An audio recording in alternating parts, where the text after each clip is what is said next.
Hello दोस्तों। आज से हम बायोलॉजी का सेक्शन शुरू कर रहे हैं। देखिए, जो बायोलॉजी एचएसएससी एसएससी और रेलवे में आती है वो हम करेंगे। इसमें पूरा डिटेल में करेंगे, पीपीटी के हेल्प से ही करेंगे हम। ठीक है ना। चलिए देखिए शुरू करते हैं। बायोलॉजी बायोलॉजी का मीनिंग क्या होता है? देखो, बायो दो वर्ड से मिलके बना है, बायो प्लस में लोगस। ठीक है ना। बायो का मतलब होता है ऑल लिविंग, जितनी भी जीवित चीजें हैं ना उनको क्या बोलते हैं हम? बायो बायो नाम से टर्म करते हैं। ठीक है ना। और लोगस का मतलब होता है स्टडी। मतलब बायोलॉजी का मतलब क्या हो गया कि सभी जीव जंतुओं की या फिर जो जीवित वस्तु हैं उनकी स्टडी का, उनका अध्ययन ही क्या कहलाता है? जीव विज्ञान कहलाता है या फिर बायोलॉजी कहलाता है। Study of all living are called biology. देखो, स्टडी ऑफ ऑल लिविंग, जितनी भी लिविंग चीज़ें हैं ना उन सभी की स्टडी को हम क्या कहते हैं? बायोलॉजी कहते हैं। अब देखो, इसमें सबसे पहला क्वेश्चन कंपटीशन में ये पूछा जाता है कि फादर ऑफ बायोलॉजी कौन है? तो एरिस्टोटल है। हिंदी में इनको कहा जाता है अरस्तु, और इंग्लिश में क्या कहा जाता है? एरिस्टोटल। तो एरिस्टोटल जो है फादर ऑफ क्या है? बायोलॉजी के नाम से जाने जाते हैं। और अगर ये पूछें कि वर्ड किसने दिया था बायोलॉजी, जो वर्ड है उसका यूज सबसे पहले किसने किया था? तो लैमार्क ने इस बायोलॉजी वर्ड का यूज किया था सबसे पहले। अब देखो, जो बायोलॉजी है उसको मेनली 3 ब्रांचेज में बांटा गया है। पहला है जूलॉजी, दूसरा बॉटनी और तीसरा माइक्रोबायोलॉजी। तो जूलॉजी क्या है? जूलॉजी मतलब जैसे देखो नाम से ही पता चल रहा है, जूलॉजी का मतलब है जंतु विज्ञान, बॉटनी का मतलब है वनस्पति विज्ञान, और माइक्रोबायोलॉजी का मतलब है सूक्ष्म जीव विज्ञान। तो जूलॉजी में हम क्या पढ़ते हैं? स्टडी ऑफ एनिमल करते हैं, यानी कि जितने भी एनिमल्स, हम जैसे हम हैं, ह्यूमन भी है जो, वो भी किसी में आते हैं? एनिमल्स में ही आते हैं, अगर साइंस की दृष्टि से देखें तो स्टडी ऑफ एनिमल को क्या कहते हैं? हम जूलॉजी कहते हैं। स्टडी ऑफ प्लांट को कहते हैं हम बॉटनी, मतलब इसमें हम पेड़ पौधों के बारे में पढ़ते हैं, वनस्पति विज्ञान कहते हैं इसको। और माइक्रोब्स के बारे में जब हम पढ़ते हैं तो उसको बोलते हैं माइक्रोबायोलॉजी। ठीक है। अब इनके भी फादर अलग अलग पूछे जाते हैं। देखो, जंतु विज्ञान के फादर फिर से क्या होंगे? एरिस्टोटल होंगे। अब इनको क्यों माना जाता है? क्योंकि इन्होंने एक बुक लिखी थी जिसका नाम है हिस्टोरिया एनिमेलिया। हिस्टोरिया एनिमेलिया नामक पुस्तक किसने लिखी है? क्वेश्चन भी आता है। तो किसने लिखी थी? एरिस्टोटल या फिर अरस्तु ने लिखी थी। और इसी की वजह से ही इनको स्टडी ऑफ मतलब जियोलॉजी जो है उसका क्या कहा जाता है? फादर कहा जाता है। क्यों कहा जाता है? क्योंकि इस बुक में इन्होंने बहुत सारे जीव जंतुओं की प्रणाली के बारे में बताया था। ठीक है ना। बहुत सारे जीव जंतुओं को अलग अलग कैटेगराइज किया था इस बुक में। और बोटनी के फादर किसको कहा जाता है? थियोफ्रस्टस को कहा जाता है। थियोफ्रस्टस को इन्होंने भी एक बुक लिखी थी, हिस्टोरिया प्लांटेरिया, या हिस्टोरिया प्लांटेरियम बोल सकते हैं हम। ठीक है ना। इन्होंने एक बुक लिखी थी जिसका नाम है हिस्टोरिया प्लांटेरम। ठीक है ना। अब बुक का नाम हिंदी और इंग्लिश में सेम ही रहेगा, तो उसमें घबराने वाली बात नहीं है। तो स्टडी ऑफ माइक्रोब्स क्या होती है? माइक्रोबायोलॉजी कहते हैं हम उसको। ठीक है ना। और इसके जो फादर हैं वो कौन थे? ल्यूवेनहॉक को क्या कहा जाता है? फादर ऑफ माइक्रोबायोलॉजी कहा जाता है। ठीक है ना। अब इनको क्यों कहा जाता है? क्योंकि इन्होंने जो है डिस्कवरी ऑफ लाइव सेल, मतलब इन्होंने एक जिंदा सेल को क्या किया था? खोजा था, इसलिए इनको क्या कहा जाता है? फादर ऑफ माइक्रोबायोलॉजी के नाम से जाना जाता है। चलिए नेक्स्ट देखिए। अब हम ये देख रहे हैं कि इसके अंदर हम पढ़ेंगे क्या क्या। तो ह्यूमन फिजियोलॉजी में हम सबसे पहले पढ़ेंगे पाचन तंत्र के बारे में, डाइजेस्टिव सिस्टम के बारे में। उसके बाद पढ़ेंगे हम न्यूट्रिशन के बारे में। फिर हम पढ़ेंगे ब्लड सर्कुलेटरी सिस्टम के बारे में, रिस्पायरेशन के बारे में, skeleton system, kidney, nervous system, human reproduction, glands और ह्यूमन डिजीज। हम सिर्फ इतना ही हम कवर करते हुए चलेंगे कि कोई भी एग्जाम आप दो, एचएसएससी एसएससी एनटीपीसी, तो उसमें आपका जो है वो इजीली क्लियर हो जाए। क्वेश्चन भी हम लगवाएंगे, सबसे पहले हम डिटेल में करेंगे, उसके बाद हम क्या करेंगे? क्वेश्चन लगाएंगे। चलिए नेक्स्ट देखिए। अब सबसे पहला हमारा जो टॉपिक है वो है हमारा डाइजेस्टिव सिस्टम। तो डाइजेस्टिव सिस्टम देखो, पहले हम समझ लेते हैं कि सिस्टम क्या होता है। तो सिस्टम देखो क्या होता है। पहले हमारी आती है सबसे छोटी चीज़ जो होती है हमारी बॉडी के, सबसे छोटी जो यूनिट है हमारी बॉडी की, वो क्या होती है? सेल, कोशिका। और कोशिका जब मिलती है तो क्या बनते हैं? उत्तक बनते हैं, टिश्यू बनते हैं। टिश्यू मिलके क्या बनाते हैं? अंग बनाते हैं। और अंग बना के क्या बनाते हैं? सिस्टम बनता है, तंत्र मिल बनता है। ठीक है ना। तो सिस्टम तो समझ में आ गया। मतलब सिस्टम क्या है? बहुत सारे ऑर्गन से मिलके बना हुआ है, और ऑर्गन बहुत सारे टिश्यू से मिलके बने, और टिश्यू बहुत सारे सेल से मिलके बने हुए। और सेल क्या है? Basic fundamental unit of our life style के बारे में भी हम डिटेल में पढ़ेंगे, लेकिन सबसे पहले हमारा जो चैप्टर है वो है डाइजेस्टिव सिस्टम, इसके बारे में पढ़ रहे थे। तो देखो डाइजेशन, डाइजेशन का मतलब क्या है, पाचन। अब पाचन क्या, देखो फूड, ठीक है, फूड का क्या होगा, एब्जॉर्प्शन होगा, लेकिन हमारा जो शरीर है वो डायरेक्ट एब्जॉर्ब नहीं कर पाता किसको, फूड को, ठीक है ना। जैसे फूड हम खाते हैं, खाना खाते हैं, तो खाने को डायरेक्ट हम अपने मतलब पाचन अलग से पाचन करने के बाद ही हम उसको क्या कर सकते हैं, अवशोषण कर सकते हैं, उसका पहले नहीं कर सकते। तो पहले पाचन होता है उसका। देखो अब ये है क्या डाइजेशन, तो कॉम्प्लेक्स स्ट्रक्चर होता है। पहले जब हम जो खाना खाते हैं वो कॉम्प्लेक्स स्ट्रक्चर में होता है, जैसे उसमें फैट भी होता है, प्रोटीन भी होता है और कार्बोहाइड्रेट्स भी होते हैं, ठीक है ना, ये मिक्स्ड होता है। और उसके बाद ये क्या होता है, टूट जाता है, ब्रेक डाउन हो जाता है इसका। और किस में टूट जाता है, छोटे छोटे पार्टिकल्स में टूट जाता है, जिसको हम बोलते हैं क्या, सिंपल स्ट्रक्चर, ठीक है ना। फैट अलग हो जाते हैं, प्रोटीन अलग हो जाते हैं और कार्बोहाइड्रेट्स या कार्ब्स अलग हो जाते हैं, ठीक है ना। तो देखो ब्रेक डाउन हो जाता है इनका, और ये क्या हो जाते हैं फिर एब्जॉर्ब करके हम इनसे क्या ले लेते हैं, एनर्जी ले लेते हैं। अब इनको डिटेल में पढ़ेंगे हम अलग अलग कि डाइजेस्टिव में क्या क्या, डाइजेस्टिव सिस्टम में हम कौन कौन से अंग यूज करते हैं या कौन कौन से अंगों के बारे में पढ़ेंगे। चलिए नेक्स्ट देखिए, हमारा इतना समझ में आ गया होगा आपको। कैटाबोलिज्म। अब देखो कैटाबोलिज्म क्या है, कैटाबोलिज्म देखो the process of convert complex structure food into simple structure food. जो कॉम्प्लेक्स स्ट्रक्चर फूड है ना, उसको क्या करना, सिंपल स्ट्रक्चर में बदलना ही कैटाबोलिज्म कहलाता है, ठीक है ना। इसके भी आगे पार्ट होते हैं, लेकिन उनके बारे में हम बाद में डिटेल में डिस्कस करेंगे। हम पहले यहाँ पे डाइजेशन के बारे में पढ़ रहे हैं। देखो डाइजेशन क्या है, ब्रेक डाउन ऑफ फूड, यानी कि भोजन का टूटना, ठीक है ना। अब ये कहाँ कहाँ होता है, देखो पहला आता है इसके अंदर, सबसे पहला ऑर्गेनल जो है, ऑर्गन मतलब जो काम करता है ऑर्गन, वो होता है एलिमेंट्री कैनल, यानी कि आहार नल, ठीक है ना। सबसे पहले क्या काम करता है, इसमें फूड पाइप भी बोल सकते हो आप इसको, फूड पाइप के नाम से भी जाना जाता है, या फिर एलिमेंट्री कैनल के नाम से। और दूसरा जो आता है डाइजेस्टिव ग्लैंड, ये जो दोनों है, ये दोनों मिलके ही क्या करते हैं, हमारा पाचन करने का काम करते हैं। अब देखो एलिमेंट्री कैनल में क्या क्या आते हैं, बक्कल कैविटी यानी कि मुख गुहा आती है, ईसोफेगस यानी कि ग्रास नली आती है, स्टोमैक यानी कि अमाशय आता है, इंटेस्टाइन्स यानी कि लार्ज इंटेस्टाइन और स्मॉल इंटेस्टाइन मतलब छोटी आंत और बड़ी आंत, ये चीज़ें आती है। अब डाइजेस्टिव ग्लैंड, इसमें कौन कौन सी आती है, सबसे पहले आती है हमारी सलाइवरी ग्लैंड यानी कि लार ग्रंथि, जो हमारे मुंह में होती है, ठीक है ना। उसके बाद आता है पेनक्रियाज यानी कि अग्नाशय, उसके बाद आता है लीवर, जिसको हम यकृत या जिगर के नाम से भी जानते हैं, ठीक है। इनके बारे में हम डिटेल में पढ़ेंगे अब। चलिए नेक्स्ट देखिए। अब देखो ये डायग्राम बना रखा है कि कहाँ कहाँ कौन कौन सी चीज़ें होती हैं, ठीक है ना। तो बक्कल कैविटी कहाँ होती है, ये जो पार्ट है हमारा, इसको क्या बोलते हैं हम, बक्कल कैविटी बोलते हैं या फिर मुख गुहा बोलते हैं। ये हमारा क्या हो गया, फूड पाइप हो गया, ठीक है ना। ये हो गया हमारा फूड पाइप, ग्रास नली। और फूड पाइप की जो लंबाई होती है वो कितनी होती है, 25 सेंटीमीटर। और विंड पाइप की कितनी होती है, 12.5 सेंटीमीटर। मतलब विंड पाइप छोटा होता है और जो आपका फूड पाइप है वो ज़्यादा बड़ा होता है, ठीक है ना। अब देखो ये इस साइड ये हमारा जो ये बना हुआ है, ये क्या है, ये हमारा लीवर। और इस साइड ये जो बना हुआ है, ये हमारा अमाशय है, जिसको हम पेट भी बोल देते हैं हमारी साधारण भाषा में। और ये जो यहाँ पे इसके साथ अमाशय के साथ ये जो छोटी सी चीज़ अटैच है, ये क्या है, ड्यूडेनम, या फिर हिंदी में इसको बोलते हैं हम ग्रहणी।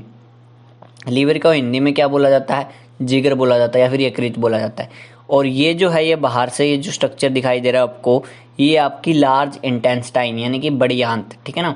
और ये जो बीच में जो छोटे छोटे हैं, ये क्या है, हमारी छोटी आंत होती है, ठीक है। और यहाँ पे जो बड़ी आंत है, इसके साथ यहाँ पे छोटा सा एक मतलब एक तरीके से इसको क्लोज करता है, इसके साथ अटैच होता है, इसको बोलते हैं हम अपेंडिक्स, ठीक है। ये डायग्राम था हमारा।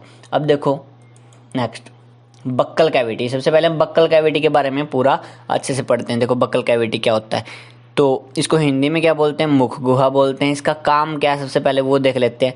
इसका काम होता है ग्रेडिंग ऑफ फूड, यानी कि भोजन को पीसना। सबसे पहला जो काम है इसका, वो है इसका भोजन को पीसना, ठीक है। और दूसरा काम है इसका लुब्रिकेंट, लुब्रिकेंट मतलब भोजन को चिकना बनाना। पहला काम करता है ये भोजन को पीसना, दूसरा काम करता है भोजन को चिकना बनाता है, ठीक है। अब सबसे पहला क्वेश्चन ये पूछा जाता है पेपर में कि डाइजेशन जो कहाँ से स्टार्ट होता है, तो डाइजेशन बक्कल कैविटी में ही स्टार्ट हो जाता है। तो डाइजेशन स्टार्ट फ्रॉम हेयर, यानी कि बक्कल कैविटी में ही डाइजेशन जो है वो स्टार्ट हो जाता है। देखो स्टार्च जो होता है उसको किस में बदल देते हैं, यहाँ पे माल्टोज में बदल देते हैं, और फिर माल्टोज किस में बदलता है, कार्बोहाइड्रेट्स में बदलता है। तो सबसे पहले पाचन किसका होता है, कार्बोहाइड्रेट्स का ही होता है। देखो यहाँ पे लिखा हुआ है सबसे पहले पाचन किसका होता है, कार्बोहाइड्रेट्स का होता है। और सबसे ज़्यादा एनर्जी भी हमें कार्बोहाइड्रेट्स से ही मिलती है, ये भी हम पढ़ेंगे। पार्ट्स ऑफ बक्कल कैविटी, देखो बक्कल कैविटी के पार्ट्स कौन कौन से होते हैं। तो सबसे पहला पार्ट है टंग यानी कि जीभ, दूसरा पार्ट है टीथ यानी कि दांत, और तीसरा पार्ट है हमारा लिप्स यानी कि होंठ। ठीक है, तो पहले हम लिप्स के बारे में पढ़ लेते हैं, होठों के बारे में पढ़ लेते हैं। देखो एकमात्र अंग जो ऑयली नहीं होता है, मतलब यह शरीर का एक ऐसा अंग है जो ऑयली यानी कि तेलीय नहीं होता है। ठीक है ना, और दूसरा काम इसका क्या है, ये लिक्विड को बाहर नहीं आने देते। ठीक है ना, जैसे हमारा मुंह में जो लार बनती है या फिर आप कह सकते हो सलाइवा बनता है, उस सलाइवा को बाहर नहीं आने देते। ठीक है ना, और खाना खाते हैं हम उसको भी बाहर आने से रोकते हैं। ठीक है ना, लिप्स का काम होता है ये। नेक्स्ट देखिए, दूसरा है हमारा टंग। लिप्स के बारे में इतना ही पूछा जाता है, ज़्यादा डिटेल में हम नहीं पढ़ेंगे इसके बारे में। टंग देखो जीभ के अंदर बहुत सारी चीज़ें पूछी जाती है। तो वो देखो ये क्या है, एक मस्कुलर ऑर्गन है। मस्कुलर ऑर्गन मतलब मांसपेशियों से बना होता है ये। ठीक है, अब इसका फंक्शन देखो, इसके कार्य क्या क्या है। पहला कार्य है इसका फील द टेस्ट, स्वाद का क्या करता है, ये अनुभव करवाता है हमें। ठीक है, दूसरा काम है इसका मिक्सचर, मतलब एक तरीके से मिक्स करता है, क्या फूड के अंदर सलाइवा मिक्स करता है। ठीक है ना, भोजन में क्या करता है, लार मिलाता है। दूसरा काम है इसका भोजन के अंदर लार को मिलाना। ठीक है ना, सलाइवा को मिलाना। हेल्प इन स्पीक यानी कि बोलने में भी सहायक होता है ये। जैसे कई जो बच्चे होते हैं उनकी जीभ थोड़ी सी कटी हुई होती है, तो वो क्या करते हैं, तुतला के बोलते हैं। ठीक है ना, तो बोलने में भी सहायक होती है क्या, हमारी जीभ। अब टेस्ट टाइप देखो, ये पूछा जाता है कि साइड में कौन सा टेस्ट होता है, सामने कौन सा टेस्ट होता है, पीछे की तरफ कौन सा टेस्ट होता है।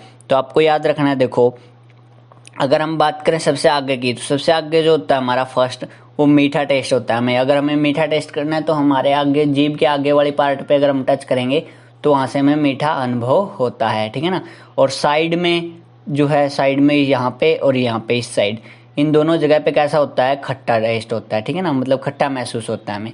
ठीक है ना, खट्टा महसूस करने वाली जो विलाई होती है वो यहाँ पे होती है। और जो बिटर है मतलब कड़वा, वो सबसे लास्ट में होता है पीछे की तरफ।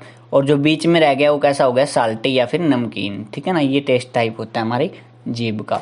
चलिए नेक्स्ट देखिए, टेस्ट फील।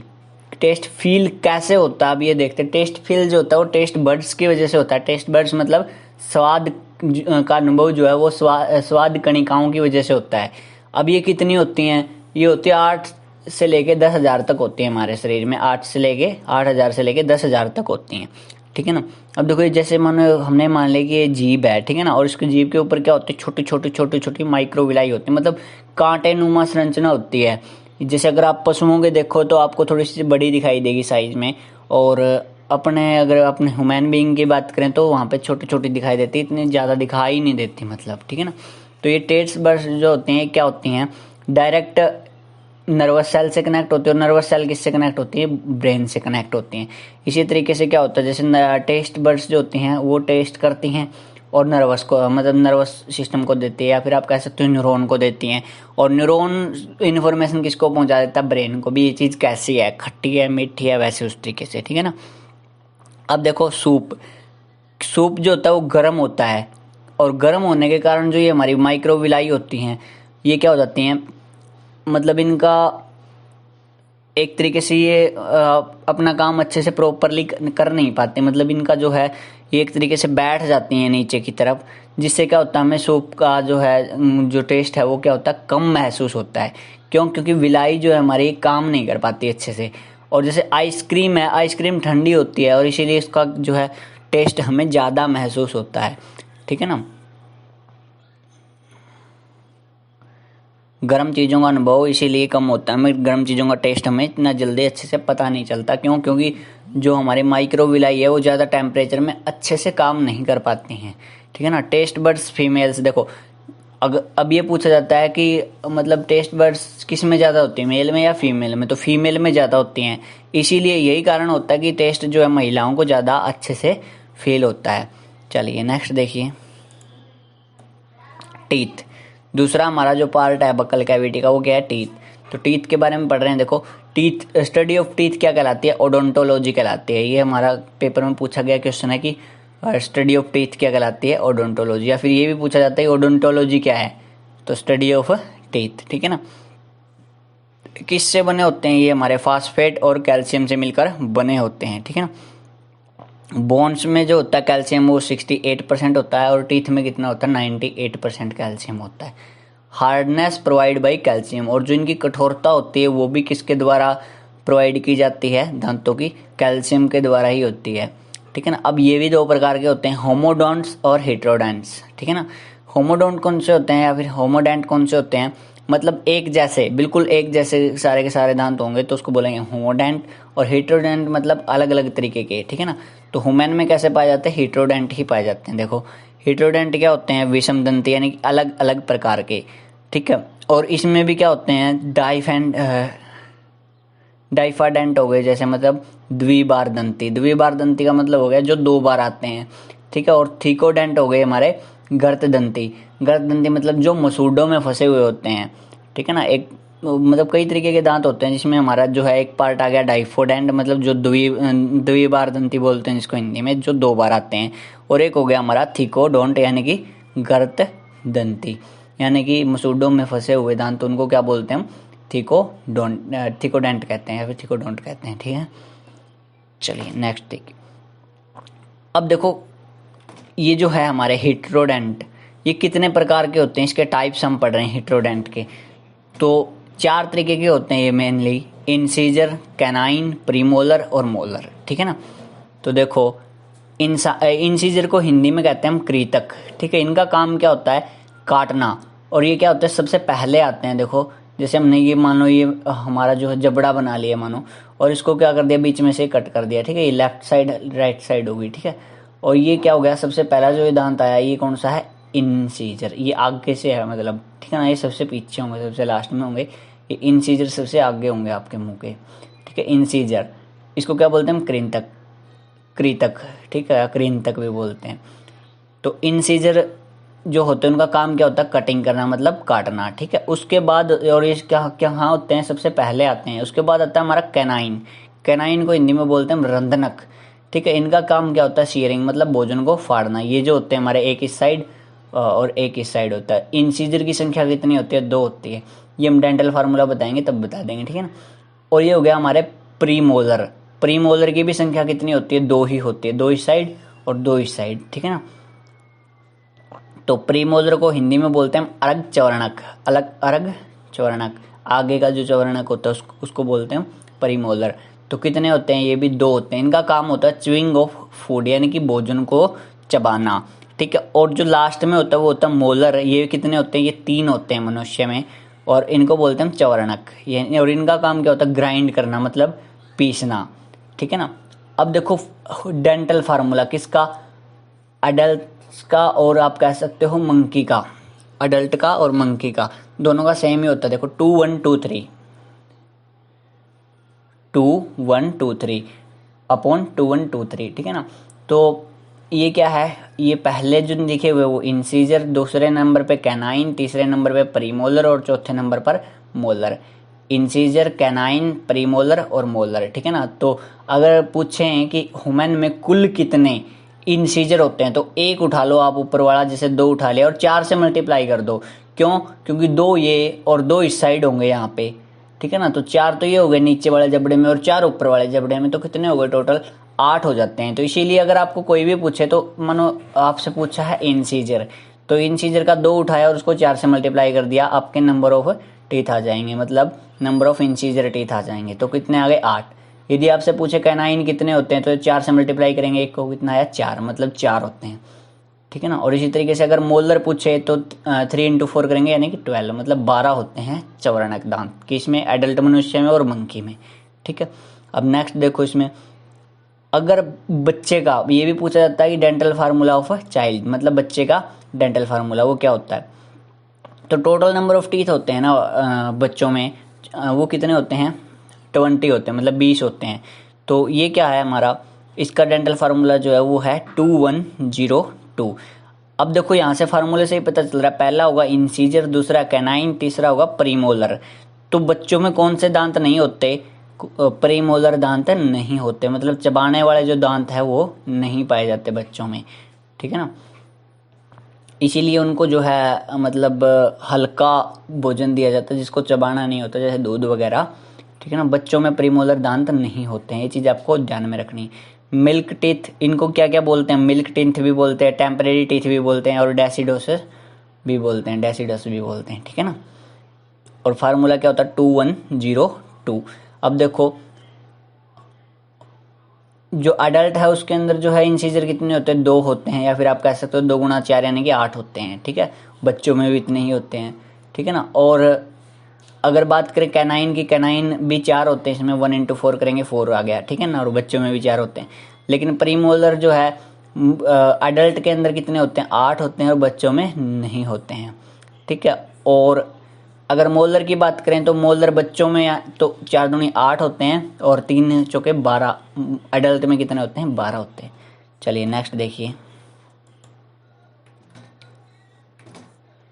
चलिए बाकी हम नेक्स्ट वीडियो में करते हैं, इस वीडियो में इतना ही।